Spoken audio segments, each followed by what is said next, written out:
Move away from my car, Tynesha. Let me tell you something. Let me tell you. Cheating mother.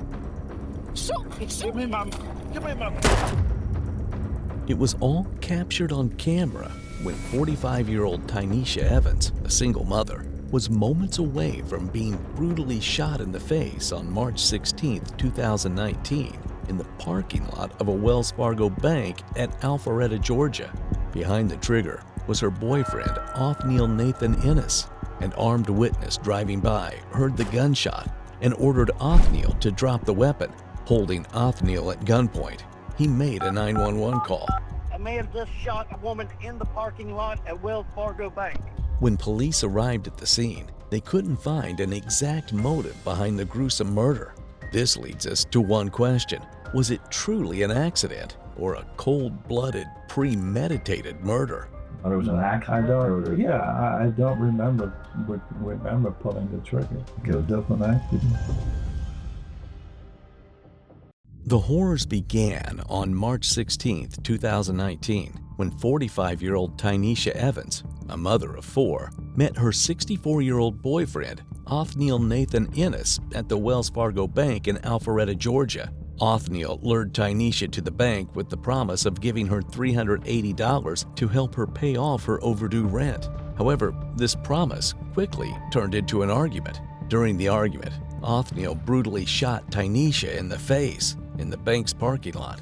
By the time the police arrived at the scene, Tynesha was dead. Following the incident, Othniel was brought in for questioning that would help reveal the motive behind this murder.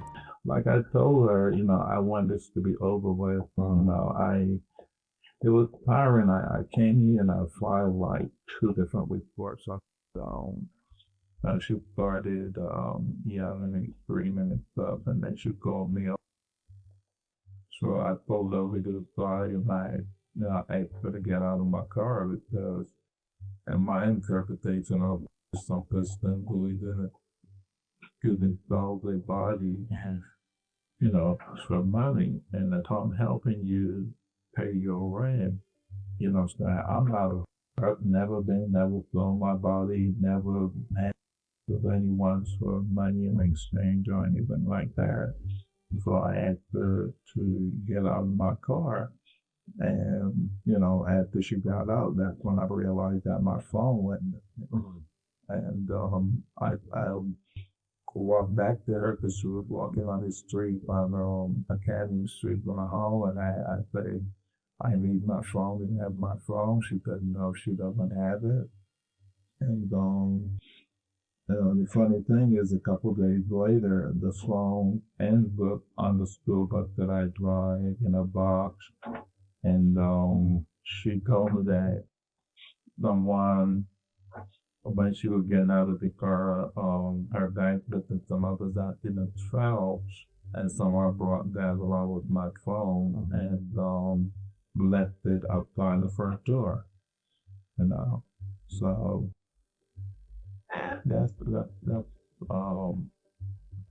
what's in there. And she made these accusations. So what was your feeling about that when she? Well, I sent her a text back and I told her, I said, I can't deal with this anymore. I said, let's just end the relationship because I can't deal with you constantly accusing me of other women. This has been going on for a while, and it makes no sense. I'm not seeing anyone. So what, you don't have nothing to say about the picture? Do you have anything to say about the picture? I did not do nothing to you. You can take me all you want to. Like, that's bull. You come up to me and I'll knock your I have nothing to say to me about the picture. Move from off my car. You don't have nothing to say to me about the picture. Move from off of my car. Did some person that didn't look like a cop hold a gun to you? There was a guy in a truck. He told me, he said to get down on the ground. And he told me to shift it out of the way. I asked him if he was the police, and he didn't answer me.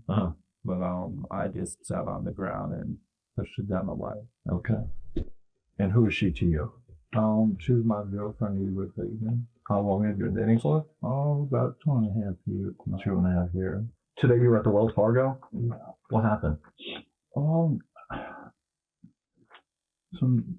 She has issues with her rent. She has to go to court on Monday. And then I went to the Wells Fargo Bank who was lost some money to give her to help pay her rent.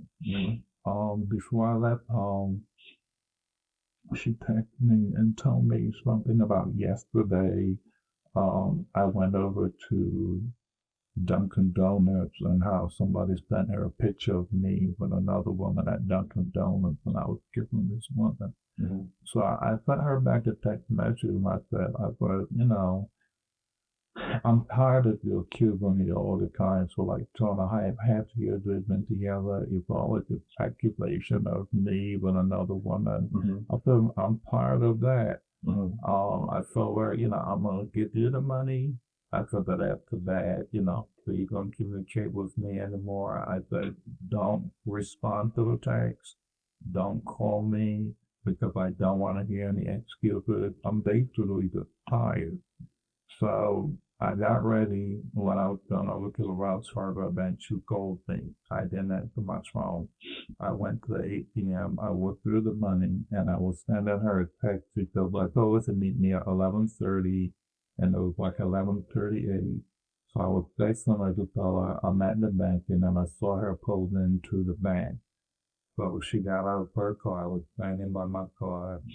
She came up and I gave her the money.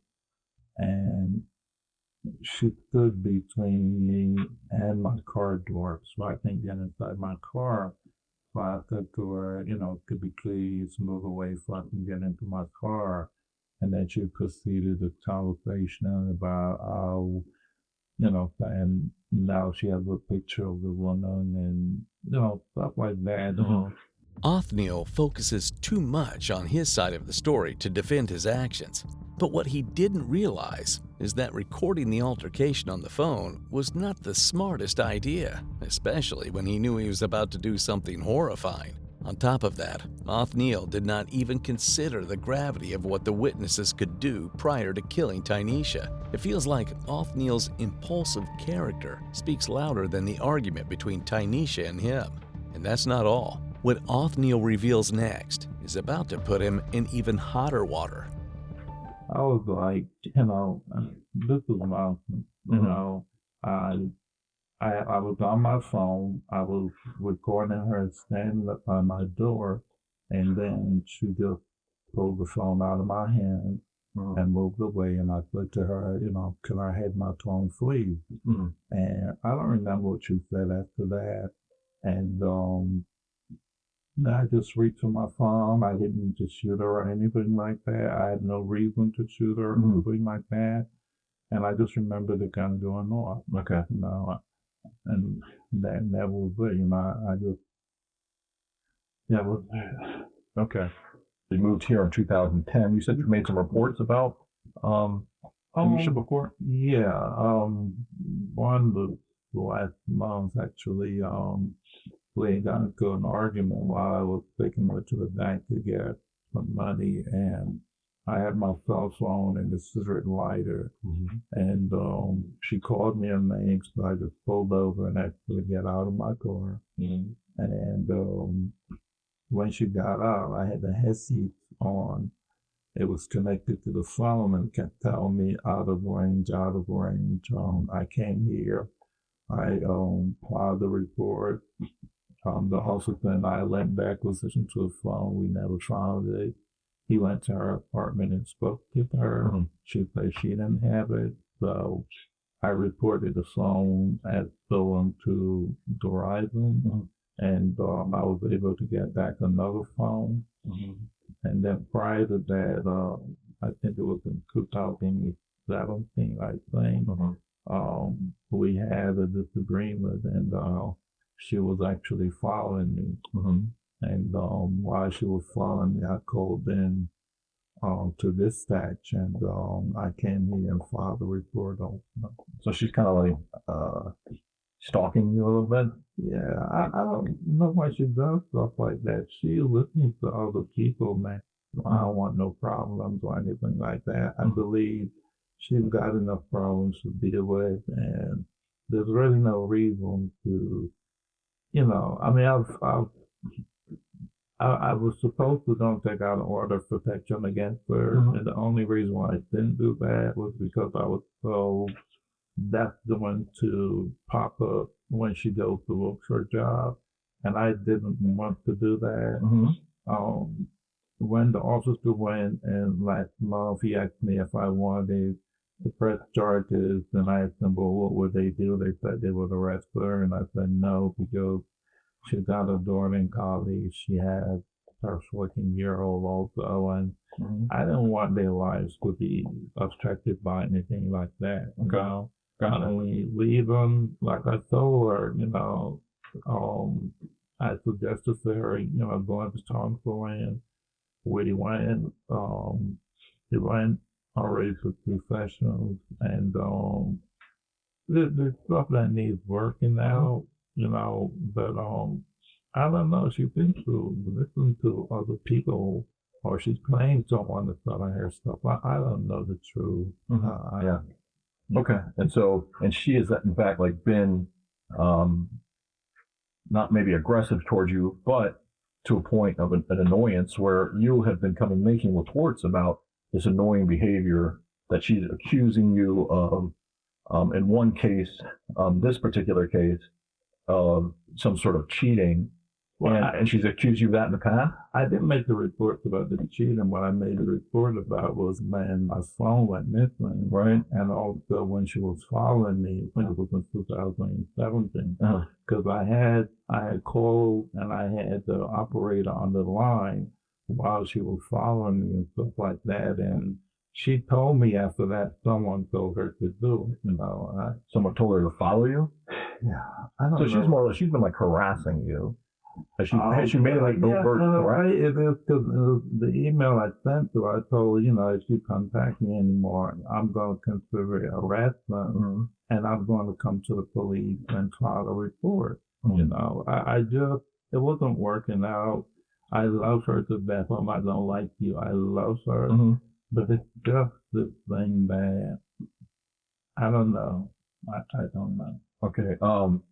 So when she was acting aggressive towards you, but she didn't assault you, she didn't have a weapon of her own.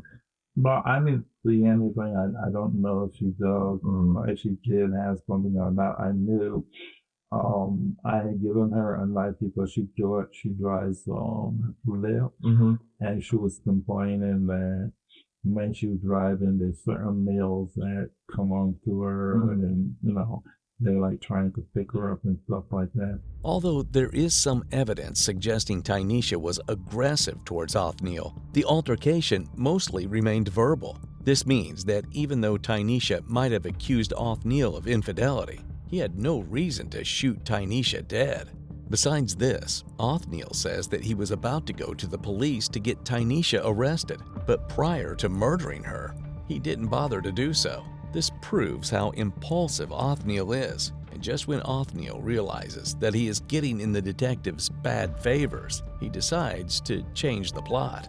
They're like trying to pick her up and stuff like that. So I had given her a knife, and I said, well, if anyone tried to do anything, at least you'll have to do your protection. I don't know if she had that on her or not, but. Right. Yeah.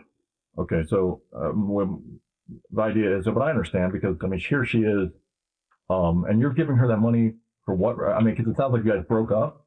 Is that right? Well, we had broken up before. Like I told her, I said, you need compliments. And I agreed to go with her for the compliments.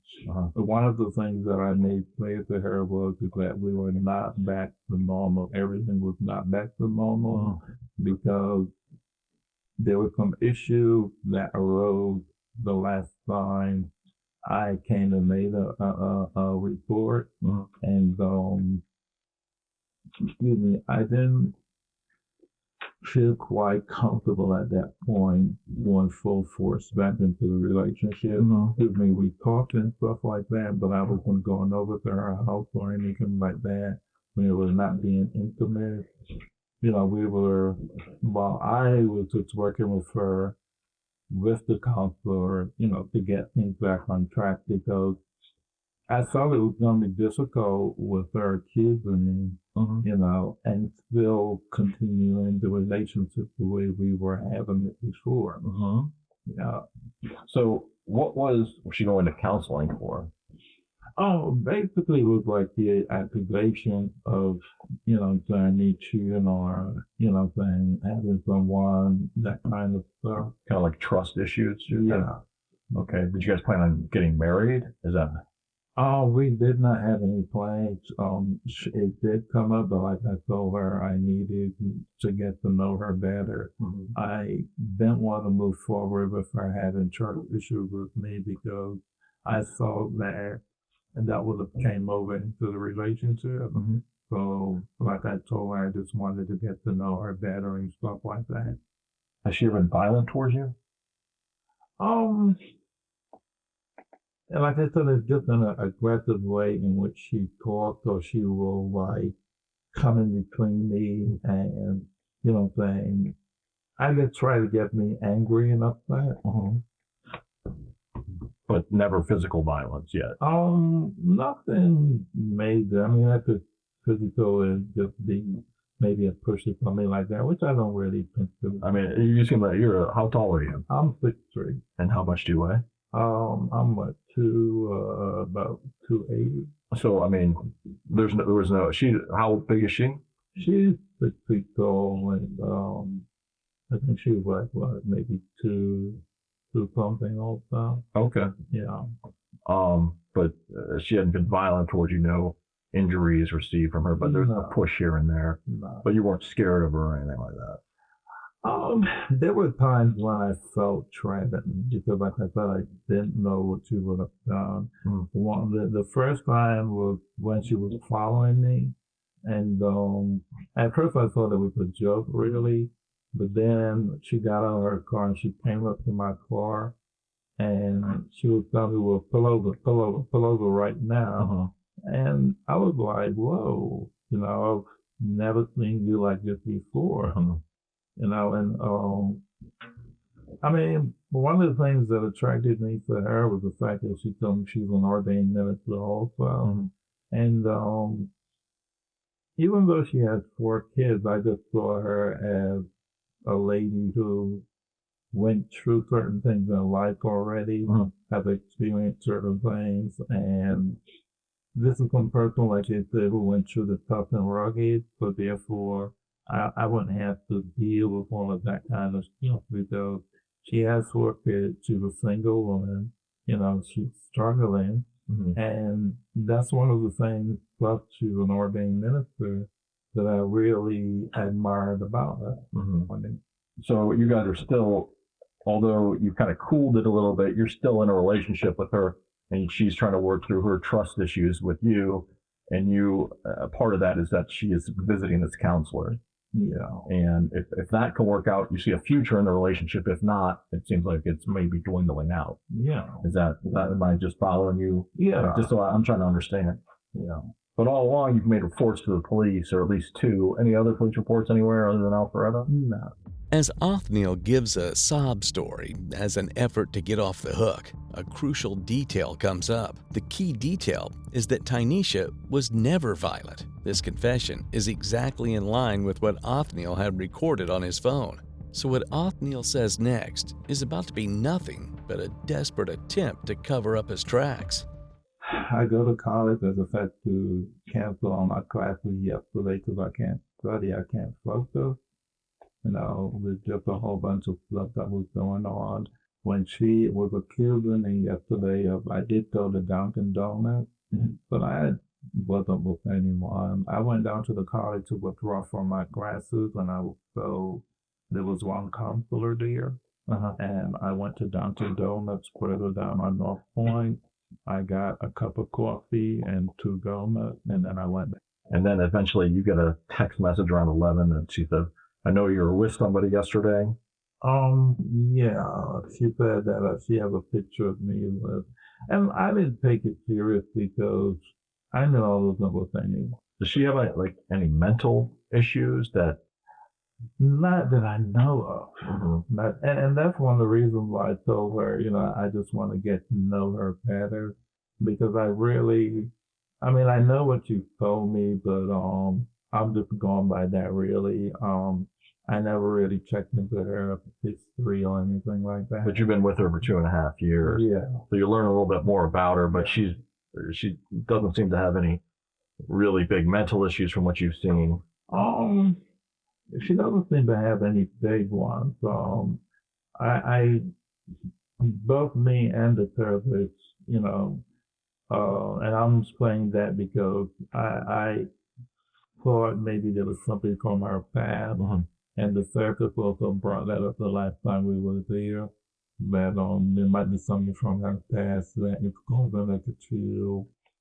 So, you still you love her. Yes, I do. And so, was it your intention to break up with her and end this relationship, or was this just kind of another one of those? Well, after she sent me that text this morning, called me, saying about this woman, saying, I text her back and I said, let's just end it. Is it gonna, because we went through the same thing in therapy the last time we went to the therapist. Mm-hmm. So why bring it back up? The therapist already had told her he don't think that I'm cheating on her or anything like that. Mm-hmm. So, why bring it back up? What is that going to do for the relationship? Gotcha. And I think you made this clear, but I need to just directly ask you: is there another woman that? No, there's no one else. I have not. Any friends or anything that she could mistake for having a relationship or anything like that? No. Which there's nothing. There's nothing illegal about that. But there's no one. I'm not seeing anyone. I'm not going to bed with anyone, friends, jump off, whatever. Mm-hmm. It's nothing like that. Okay. It's nothing like that. Othniel accuses Tynesha of being suspicious of his infidelity. Even though the store's CCTV proves that there was no side woman, his one-sided accusation still has a lingering suspicion. This is when the detectives are about to pull out major evidence from one of Tynesha's daughters, Audrey. Okay. And then, would you mind, I just have a few questions that potentially you could answer, and it won't take very long, but I just want to make sure you're in the right state of mind at the moment to do that. That's okay. Because we're looking at information that's coming in through, his cell phone and stuff, things like that. But your mother may have been accusing him of having a child. Did you ever hear anything about this? She told me about that because she overheard a conversation where he was actually talking about me as well. Really? And she told me not to say anything to him or anything like that. I was eating something and he relayed a message to one of his friends.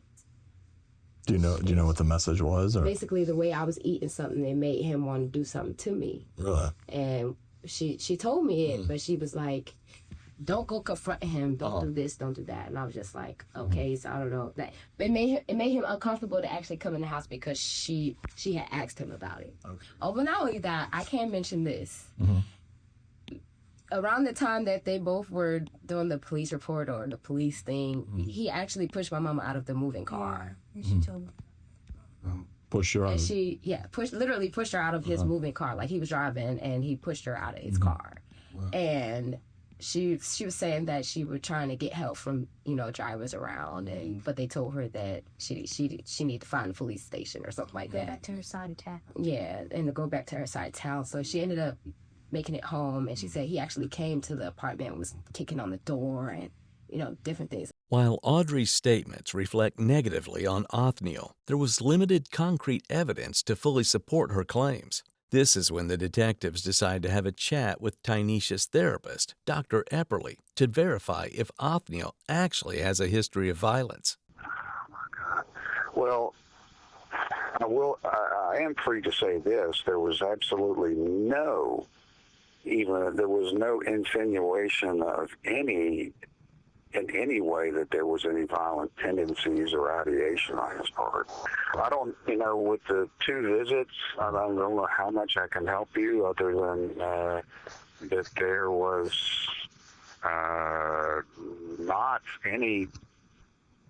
there were just no violent threats or ambiance in the room at all. Although there is a gap between the accusation made by Tynesha's daughters and the statement of Tynesha's therapist, nothing conclusive can be said about Othniel's nature from these two interviews. So at this point, the detectives will have to rely on Othniel's account of the events leading up to the homicide. However, as Othniel starts recounting his crime, his facade of innocence is about to crumble. And tell me about today. I got up, I made breakfast. When I finished that, I was looking at Channel 2 News, and before I did all of that, I said my prayer before, went to the bathroom, brushed my teeth, and made breakfast. Then I checked my phone, checked my emails and stuff like that. And apparently, Tynesha had sent me a text message last night, so I responded to that. And then she had responded to me telling me that the bank closed at 12. And then I responded back to her later on. Then I got a text message with her talking about she got a picture of me and the ladies and stuff like that. And I didn't respond to that because I didn't want to initiate anything. So I just basically didn't respond to that. What I did do, like I told you, I responded and I said, calling it quit. I'm so gonna be doing the good of money because I promised you that. And I told her where to meet me and at what time to meet me, and that was it. Okay. Yeah. And so you guys had previously arranged for you to give her this money. Yeah. Yeah. I mean, we spoke about it during the week. Even yesterday, we spoke about it, and I told her you have to also give her the money. Okay. And so then did you just hand her over the money? Yeah. And what did you say to her?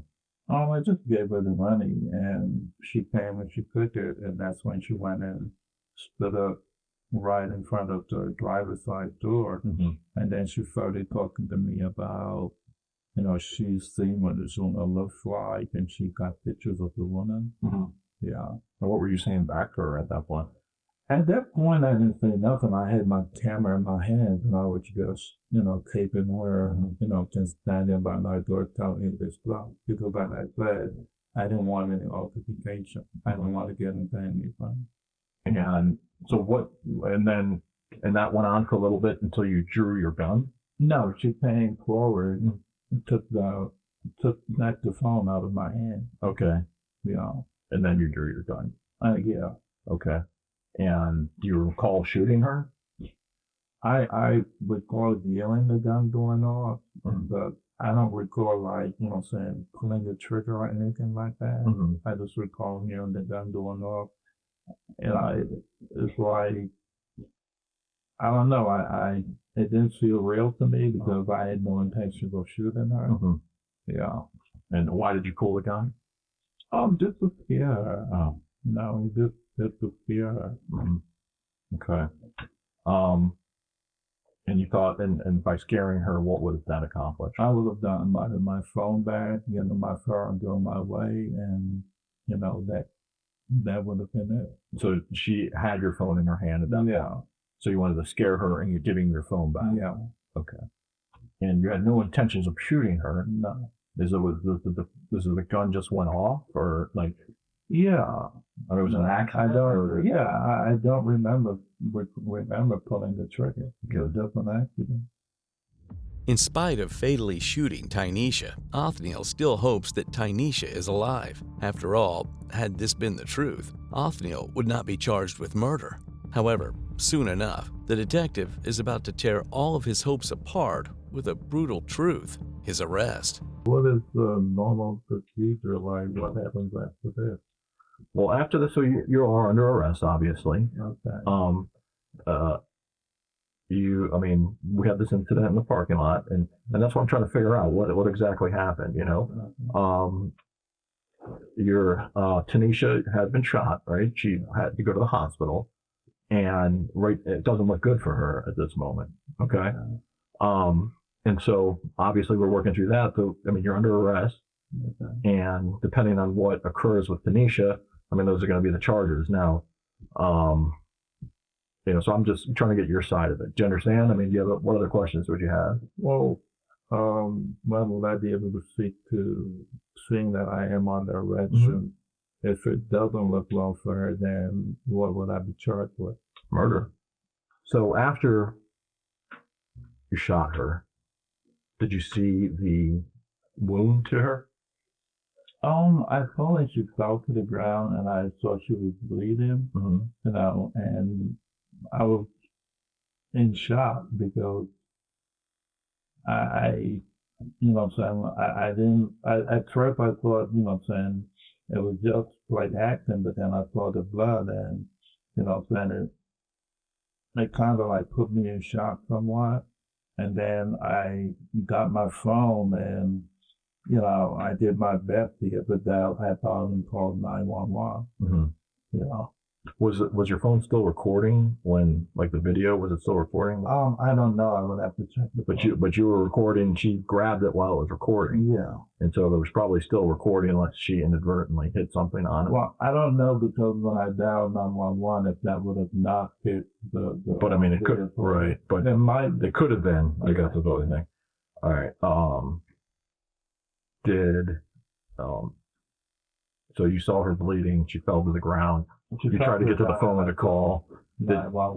Did you try to do any sort of medical? Well, I went to her and, so I shook her and she wasn't moving. So I dialed 911. Okay. Yeah. Okay. Okay, she is deceased. Oh, no. Okay. I mean, I think it was kind of obvious to the scene, though, was it not? That. I honestly, I really couldn't tell because, like I said, it just, the whole thing, I was just in shock. But you knew that she was shot in the face, right? Yeah, because I saw the blood coming from her. I don't know. Did you think she shot her in the mouth, or where did you shoot her at? No, I mean, I think there was something in her forehead. I assume that's where, she got shot. Well, how exactly would you shoot her in the forehead by accident? Say that again? How would you shoot her in the forehead by accident? Well, she was almost as tall as me when I pulled my gun out. Like I said, I heard the gun went over. She was almost as tall as I am. Yeah, but I mean, you had to point it directly at her face then, right? I just pulled, to be honest with you, I just pulled it out. It was not my intention to shoot her. And I get that. So, but I mean, you pointed at her face in order to scare her? I pulled it out, something like this, but it wasn't, I didn't like, consciously like choose any part of her body to point the gun at or anything like that. It was just action. So when you pull a gun out, that's the appropriate action is to point the gun towards the person. I mean, you couldn't just hold it down like at your side and say, give me my phone back. Yes, I would say I could have done that, but at the same time, also, I wasn't like thinking, well, okay, I'm gonna pull out the gun and shoot her or anything like that. That was the last thing that, I would have. This was something that was not supposed to happen. I understand that. It sounds to me, though, like potentially you had gotten fed up with her antics against you. So here you are at Wells Fargo giving her money, and she's still taking this, still taking it out on you, and that she's, giving you all this anger and accusations, and it made you mad. I was mad, but I wouldn't say that I was mad to that point where I would shoot her. And in terms of the setup for it, all I wanted to do was just get in my car and move away. That's all I wanted to do. Othniel's excuse of trying to scare Tynesha seems implausible. This is because his relationship with Tynesha was already troublesome, and the investigators had already known that he was trying to get Tynesha off his tail. On top of that, Othniel's effort to frame this murder as an accident holds no ground because Tynesha already had a deep distrust towards him. It is at this point the detectives are about to pressure Othniel just enough to debunk the story of this so-called accident. No, I had no intention whatsoever of shooting her. I didn't think of a body part to point my gun or anything like that. When she snatched the gun out of my hand, I was shocked. I was surprised because I didn't expect that she would have done that. You said gun, but phone. I'm sorry, when she pulled the phone out of my hand, I'm sorry. I was shocked. I wasn't expecting her to do anything like that because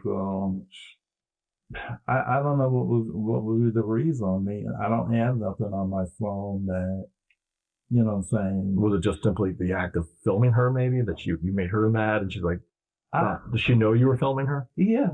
And so, like, maybe that made her mad, and she's just like, I don't know. I mean, you weren't saying anything to her. I mean, and we'll see this video, but maybe you just don't remember what you were saying to her at the time. I remember asking her to move out of the way so I can get into my car. In terms of conversation, I don't remember, you know what I'm saying, like having a conversation where we were going into a dialogue or something like that. I do remember her explaining that, you know, now she has a picture of what the woman looks like. I don't even know who the woman she's talking about. I really don't know. Yeah. Okay. Officer Vance, you've been sitting here the whole time. I'm wondering if you think there's any questions that you might have for this gentleman. With you said you wanted to scare her, but you know, a gun is a lethal weapon, correct? Yeah. So why would you put it and then point at it? Because from what she said, you reached back and you drew your weapon and just pointed straight forward. What does that signal to you? To me, it was just if somebody, right. If I was to draw my gun at you and point straight at your forehead, what do you think my intent is? I would say, well, it depends on the situation also. If you're asking me to get down on the ground, then I would assume that you want me to get down on the ground. In the same instant that you and your deceased ex-girlfriend was in, what if she was the one to do the exact same thing? What do you think her intent would be? Would she just be doing that period, or would she be doing that to harm you? I mean, it could be either or. You know what I'm saying, to be honest with you, it could be either or. And I mean, given the fact that she said to me, I want my phones back, you know, it could be either or. And you said you loved this woman, correct? Yeah. And you loved her enough to pull a weapon on her to scare her. Just to scare her, not to shoot her. At this moment, the detectives drop a bombshell to trap Othniel like a sinking ship. Even a toddler knows that no one points a loaded gun at someone's face and pulls the trigger just to scare them. And this is when a series of chilling evidence would resurface, making the truth unmistakably clear. Donuts at the school, hugging and kissing on her, right?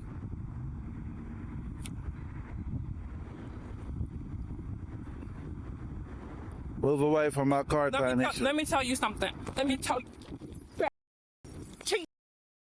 Shoot. Give me my phone. Sensing that there is no point making excuses, Othniel is about to break down in the last bit of the interrogation. One other question before we take some pictures here. Now, I am going to be talking to her family here. Is there anything background you want me to pass on for that? Tell them I'm sorry. This was an accident.